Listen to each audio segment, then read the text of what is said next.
हरे कृष्णा, राधे राधे साथियों, हरी कृपा से एक बार फिर से मैं आप सबके सामने आई हूँ अपने चैनल कृष्णा माखन चोर पर चैत्र मास के कृष्ण पक्ष की पाप मोचनी एकादशी के विषय में चर्चा करने। जैसा कि नाम से ही समझ आ रहा है, पाप मोचनी यानी कि पाप का मोचन करने वाली एकादशी हमारे पिछले जन्म और इस जन्म के सभी पापों को समाप्त करने वाली एकादशी है। तो इस एकादशी का व्रत फलाहार या निराहार से अवश्य ही करें, और अगर शारीरिक असमर्थता के कारण आप एकादशी का व्रत नहीं रख पाते तो कम से कम एकादशी व्रत कथा का पठन या श्रवण और पूजा अवश्य ही किया करें साथियों, क्योंकि इसका भी अश्वमेध यज्ञ करने जितना पुण्य फल प्राप्त होता है।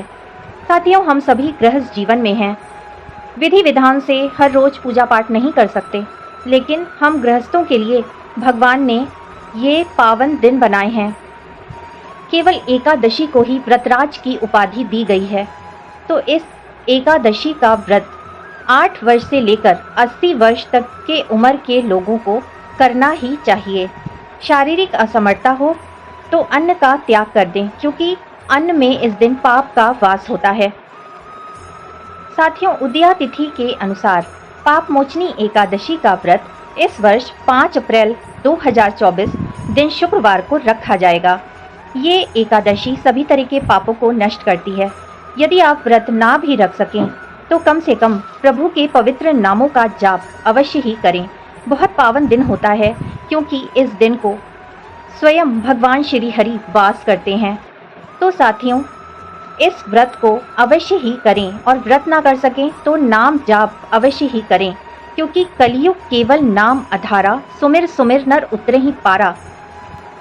बाकी सभी युगों में भगवान की प्राप्ति कठिन थी, लेकिन कलयुग में हम कलयुग वासियों को प्रभु ने ये वरदान दिया है कि केवल नाम जाप करने से हम उस सद्गति को प्राप्त कर सकते हैं जो बड़े बड़े ऋषि मुनियों को बहुत तपस्या के बाद प्राप्त होती है। हिंदू कैलेंडर के हिसाब से पाप मोचनी एकादशी साल की अंतिम एकादशी है, क्योंकि चैत्र शुक्ल प्रतिपदा से नव वर्ष की शुरुआत मानी जाती है, जो कि 9 अप्रैल दिन मंगलवार को पड़ रहा है। पाप मोचनी एकादशी का व्रत करने से, श्री हरि की पूजा करने से व्यक्ति के सभी पाप नष्ट हो जाते हैं। इससे भगवान विष्णु अत्यंत प्रसन्न होते हैं और व्यक्ति को विशेष कृपा मिलती है। मृत्यु के पश्चात वो व्यक्ति भगवान विष्णु के परम धाम वैकुंठ को जाता है। घर परिवार में सुख समृद्धि बनी रहती है और जीवन में आने वाली सभी परेशानियों से मुक्ति मिलती है। साथियों, पाप मोचनी एकादशी की शुरुआत 4 अप्रैल 2024 दिन गुरुवार को शाम के 4:16 पर शुरू होगी, और इसका समापन 5 अप्रैल 2024 दिन शुक्रवार को दोपहर 1:28 पर होगा। तो इस तरह से 5 अप्रैल को पाप मोचनी एकादशी का व्रत रखा जाएगा। और पाप मोचनी एकादशी व्रत पारण समय भी नोट कर लीजिए, जो कि 6 अप्रैल 2024 दिन शनिवार को सुबह 6:14 से 8:44 तक रहेगा।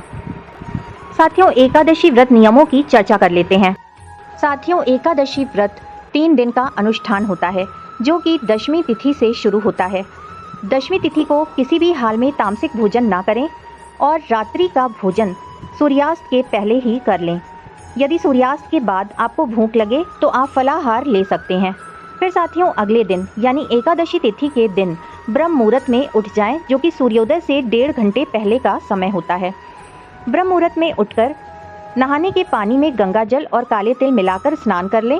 साफ सुथरे वस्त्र पहनकर पूरे घर में गंगा जल के छींटे दें, और मुख्य द्वार पर हल्दी और गंगा जल मिलाकर स्वास्तिक बना लें।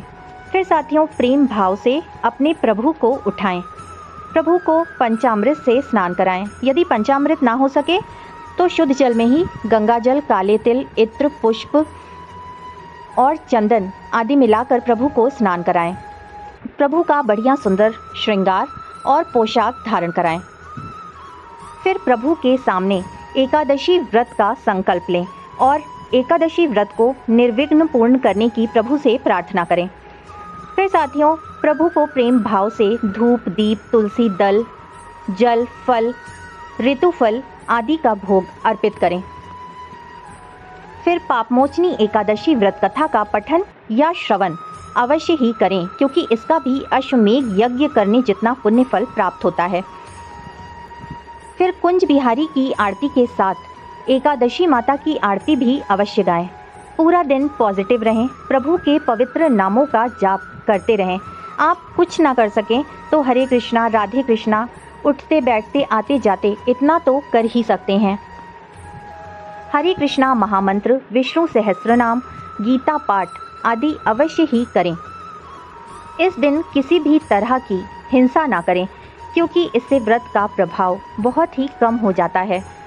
ज़्यादा टाइम शांत रहने की कोशिश करें। पूरा दिन प्रभु के श्री चरणों में अर्पित करें। फिर अगले दिन यानी द्वादशी तिथि के दिन सुबह जल्दी उठकर नहा धोकर पूजा पाठ आदि कर लें और नियत समय के अंदर अपना व्रत खोलें।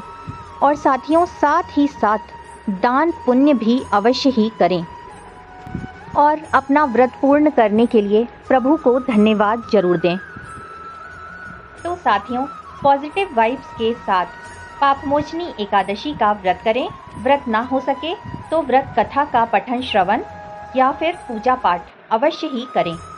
तो फिर से मिलेंगे मेरे चैनल कृष्णा माखन चोर पर। तब तक के लिए राधे राधे।